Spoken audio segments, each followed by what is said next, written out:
Hello guys, আজি আমি থালি বনাইছিলো।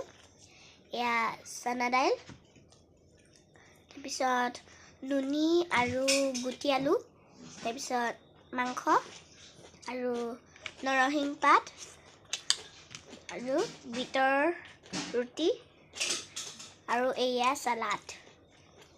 দেতা কিবা এটা কৈ দিয়া।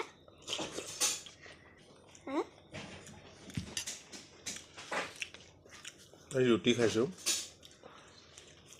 ৰুটি চালাড আলু ভাজি নৰসিংহ পকৰি আৰু চানা দালি লগতে মাংস আছে, লোকেল মাংস ঘৰৰ কুকুৰা আছে।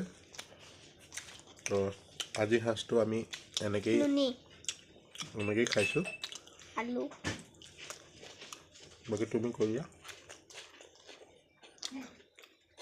খাইছোঁ, আপোনালোকে চাই থাকক।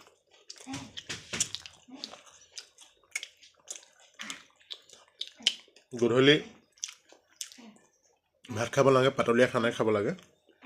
মানে ৰুটি নহ'লেও বেলেগ ধৰণেও আপোনালোকে বনাই খাব পাৰে, কিন্তু আমাৰ প্ৰায় মানে কম ভাত খোৱা হয় গধূলি সাঁজটো। ৰুটি খাওঁ নতুবা পিঠাগুড়ি খাওঁ, তেনেকেই আমি ৰাতি সাঁজটো পঠিয়াই দিওঁ। তো শুইহে থাকিব লাগিছে, গতিকে আমি এনেদৰেই পাতলীয়াকৈ আমি অকণমান খাওঁ। Bye bye, good night. আমি খাই লওঁ দেই।